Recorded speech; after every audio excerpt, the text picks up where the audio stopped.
Por cierto, no tendría ni que preguntar, pero te van las distopías fascistas, ¿no? Rick, gracias por esterilizar China. Rick y Morty es una serie que no se ha hecho famosa por enseñarnos cosas, sino por retarnos a pensarlas o investigarlas por nosotros mismos. A veces nos retan con discretas imágenes de fondo y otras con polémicas frases y comentarios. Este es un lugar donde mandan las mujeres. ¿Quieres saber lo que opino de eso? Y la perla que nos dejó en este capítulo no tiene desperdicio. No, da igual, macho, me va perfecto. La verdad es un favorazo que seáis gambas en vez de fascistas. ¿Qué? ¡Hostia puta! ¿Cómo es que ahora lo normal es esta mierda? Con sus dos pelotas nos está llamando fascistas a la cara. Hoy vamos a ver qué esconde esta frase y si tiene algún sentido que nos la diga. Bienvenidos a Mr. Prozac. Hoy vamos a hablar del fascismo.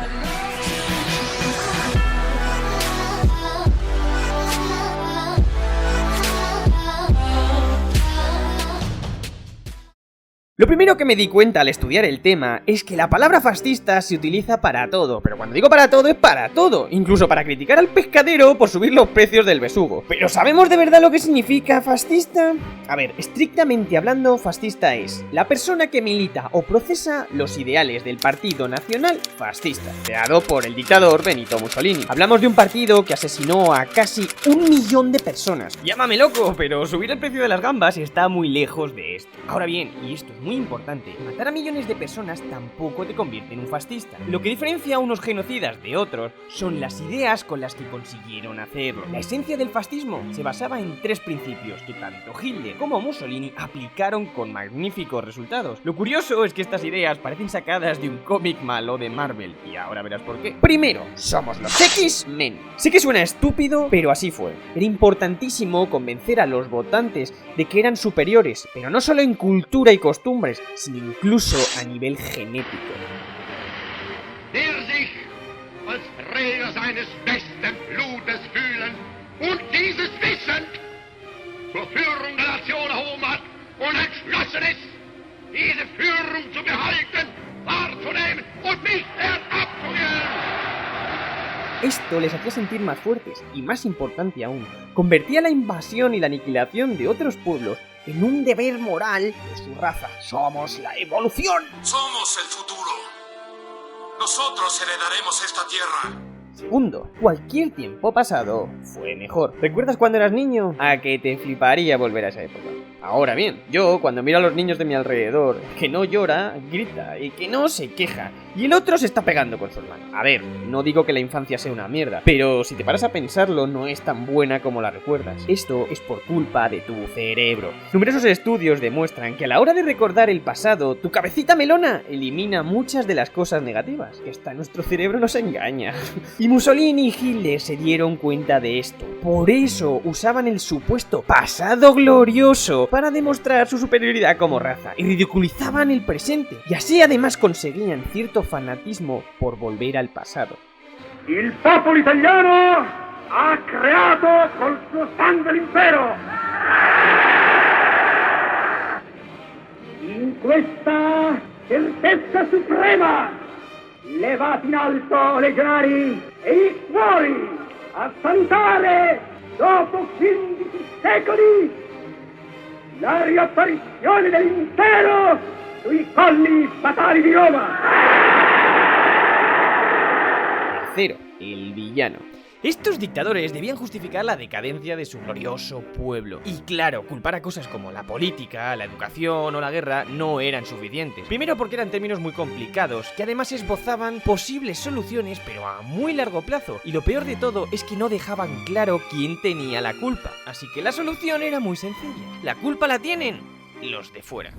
Erleben können, dass die nationalsozialistischen Prophezeiungen keine Phrasen sind. Es ist die Hauptmacht, der wir all dieses Unglück verdanken, das internationale Judentum. A grandes rasgos, esto era la esencia del fascismo. Y a ver, visto así, todos estamos de acuerdo en que hasta un niño de 10 años podría ver lo absurdo que suena cada una de estas ideas. Es más, tanto Hitler como Mussolini fueron expulsados de partidos que ya eran extremistas en la época, incluso encarcelados por promover semejantes barbaridades. Entonces, ¿cómo es posible que al final millones de personas fueran convencidas de aniquilar a todo aquel que fuera diferente o se opusiera? Respuesta: crisis de identidad.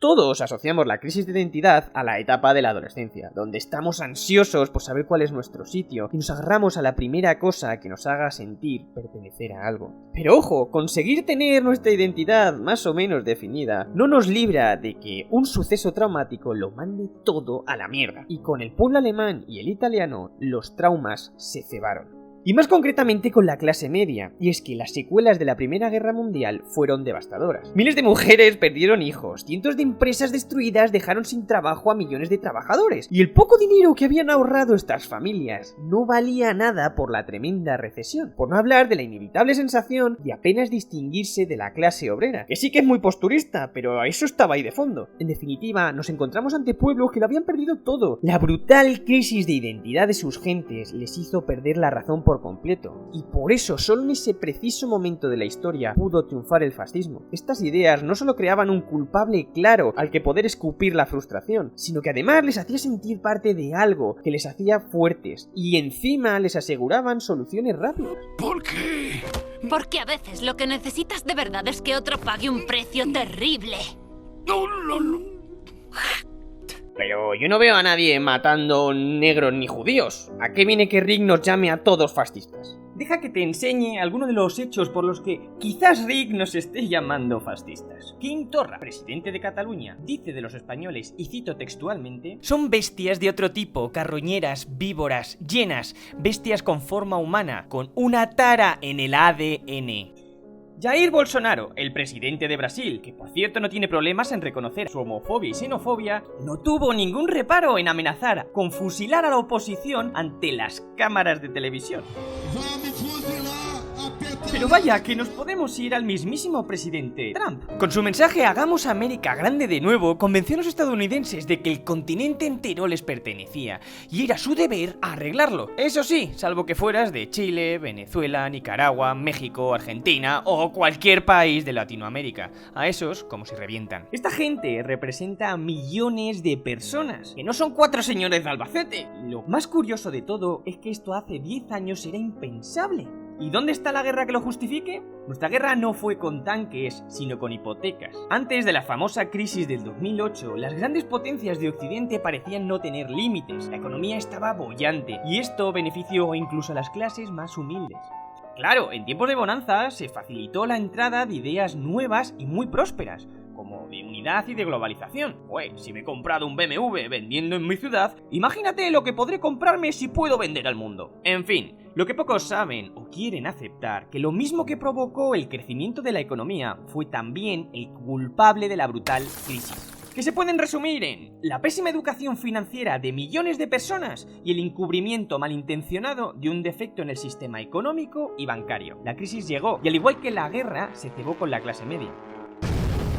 Miles de divorcios, familias enteras perdieron sus empleos y las hipotecas se convirtieron en condenas millonarias. Y ya lo decía Maquiavelo, el hombre olvida antes la muerte de su padre que la pérdida de su patrimonio. De nuevo, millones de personas perdidas y desesperadas. No es casualidad que desde entonces haya triunfado tanto políticos tan extremistas. Políticos que defienden que la apertura esa de fronteras que tanto nos dio, que esa mano de obra inmigrante que tanto nos ayudó y que esas ayudas humanitarias que también nos hicieron sentir, parece que ahora son los verdaderos enemigos. The U.S. has become a dumping ground.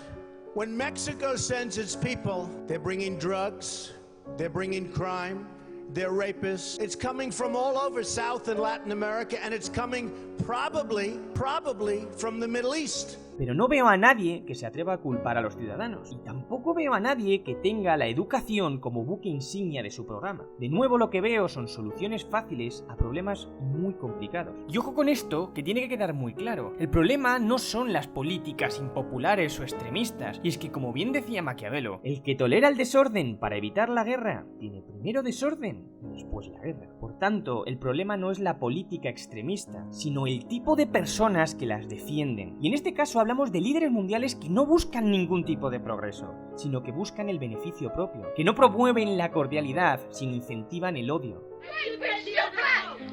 Pero no nos equivoquemos, es un error llamar a esta gente fascista. El fascismo murió con Mussolini en 1945.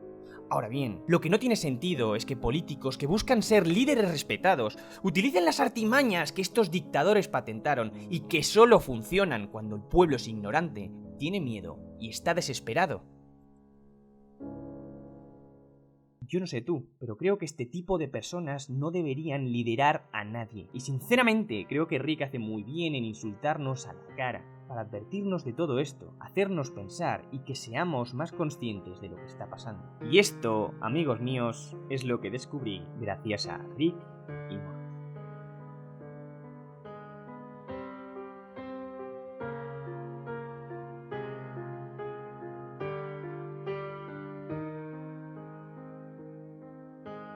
Marx, estoy de acuerdo contigo en teoría, y en teoría funciona hasta el comunismo.